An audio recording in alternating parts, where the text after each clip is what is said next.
it like you. I like the way that you move. That's why I never go through with leaving you. Everybody's saying that you're no good for me. Your friends all swear that you changed, but I still keep watching.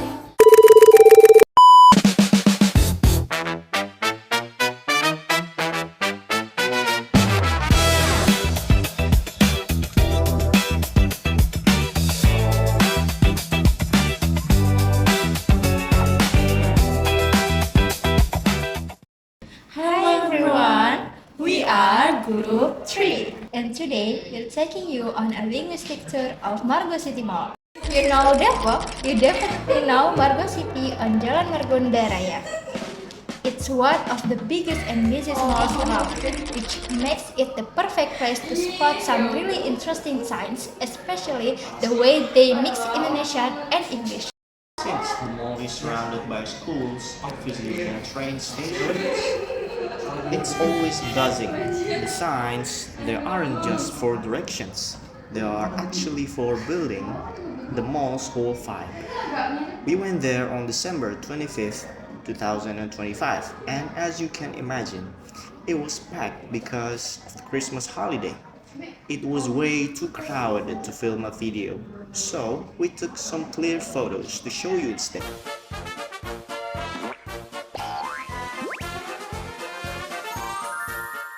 After that, we got together again on January 3rd at Indonesian International Islamic University, and finally today, January 11th, at Lenteng Agung to brainstorm and finish our analysis. We are breaking things down into the three parts: pragmatic, sociolinguistic, and linguistic landscape. And as members will explain their own part. Before diving into the sign, let's first hear what each of us working on. I'm going to explain pragmatics using stylistic speech as theory, and then I will analyze some public signs based on the photos. Pragmatics is the study of meaning based on context. So it's not only about what is written, but also about what the speaker or reader wants people to do or understand. According to solid speech as theory, when people use language, they are actually doing something. Solid divides speech as into several types, such as representative, directive, and expressive. Great! Moving on from pragmatics, I'm going to analyze these signs from a sociolinguistic perspective. Basically, sociolinguistic is all about how language works in the real world and the image it creates. In malls, language choice is never random. It's not just about what the sign says, but why it's written in a specific language. I'm using theories from experts like Holmes, Stratgo, and Wardhow to show these signs are actually tools. They're used to pick a specific targets and give the mall that international and premium look. After this, we'll dive even deeper as my friend explains the linguistic landscape perspective. Okay, so there it is an explanation about this analysis in pragmatics perspective and sociolinguistic perspective, which my friends already explained to you all. And let me continue this explanation in linguistics perspective.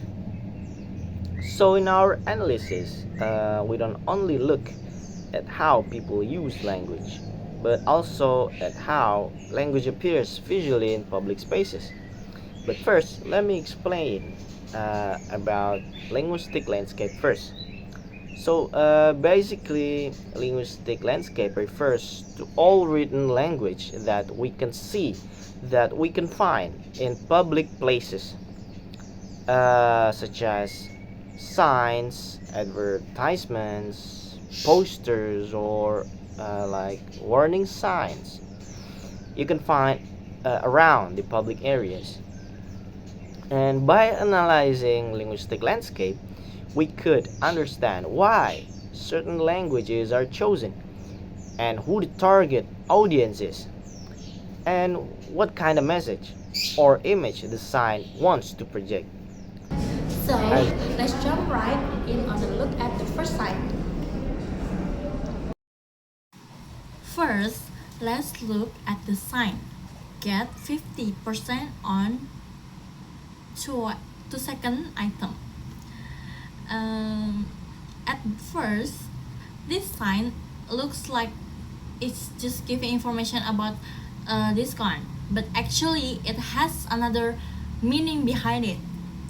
Based on the solitary, this sign works a directive speech act. It doesn't directly say buy more items, but it encourages customers to buy at least 2 items so they can get the discount. The main purpose of the sign is to persuade people. The big text and the 50% off are made to catch attention and make customer want to buy something immediately. Take a look at this sign at Staccato in Margo City. Get 50% off on second item. It definitely catches the eye. But notice something? There isn't a word of Indonesian on it. In malls, English is more than just a language. It's a vibe. It signals global trends and a modern lifestyle. In sociolinguistics, we call this audience design. By sticking to English, the store isn't just selling shoes, they're targeting urban and fashion forward shoppers. Even the T and C apply at the bottom helps. It makes the shelf feel professional and exclusive rather than cheap. It's a clever way to keep the brand's high end identity even while offering a discount. the sign says get 50% off on second item. This is a commercial promotional sign and it is categorized as a top-down category because it is officially produced by the store. The sign uses English only, even though it is located at local space in Indonesia. This shows that English is used as a marketing tool to create a modern, trendy, and global image. The large font size, especially the 50% off, is visually clear, which shows that the main purpose of the sign is to attract attention quickly and influence customers' buying decision. Next, the second sign says no pets allowed and outside food and drink are not allowed. Pragmatically, this sign also functions as a directive speech aid, even though even though it looks like simple information, it actually gives rules and restrictions to visitors. This sign has the power to regulate and control behavior in the public areas. It forbids visitors from bringing pets and outside food or drinks in order to maintain comfort, safety, and cleanliness. Although the rule is not spoken directly, people are still expected to obey. So, the goal of this page ad is to guide and restrict visitor behavior so everyone can enjoy the place comfortably. Let's look at this next sign. It says no pets allowed and outside food and drinks are not allowed. From a sociolinguistic side, the language choice here is actually super interesting. The restaurant uses English only, and trust me, that's not a random choice. By using English, the place immediately feels more global, modern, and let's be honest, a bit more high class. It gives off the vibe that the restaurant follows international dining rules, not just local ones. So, this sign isn't just telling us the rules, it's sending a message about who the place is for. It's targeting people who are familiar with that global restaurant culture. In sociolinguistics, we call this a social boundary. Basically, if you understand the language and the rules, you feel like you belong in that place. This sign functions as a regulatory sign. It gives clear rules such as no pets allowed and outside food and drink are not allowed. This sign is a top-down category because it is created by the management to control public behavior. And the use of English and clear prohibition symbols make the message easy to understand, even for people who may not fully understand the language. So, the linguistic landscape here focuses on more clarity and authority rather than the promotion. In conclusion, public signs are not just written information. Uh, through pragmatic analysis using solid speech as theory, we can see that public signs perform actions such as persuading, guiding, and restricting behavior. These signs play an important role in shaping how people act, behave in public speech. So, overall, as we can see from a sociolinguistic perspective, the signs in Margo City Mall are way more than just information. The language choice really helps shape the mall's identity. It tells us who it's for, how it wants to be seen, and what kind of experience it's offering us.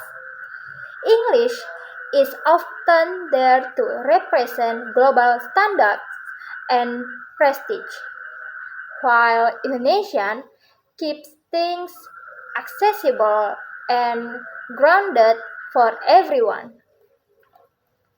It's cool to see how even a simple sign can tell us so much about social identity and our urban culture today. To end this explanation, there's a conclusion of both signs. So, both signs here shows us how language is used wisely in public spaces, while sign 3 uses English and symbols to regulate customers' behavior and maintain order, while sign 5 uses English to persuade and attract customers. This also shows us that linguistic landscape is not only about language choice, but it is also about visual design, purpose, and power in public spaces. Thank you. That's a wrap on our analysis of Margo City Mall. Well, looking at these signs, you can see that language in public spaces is never just a random choice, whether it's to grab your attention or make a store feel more elite.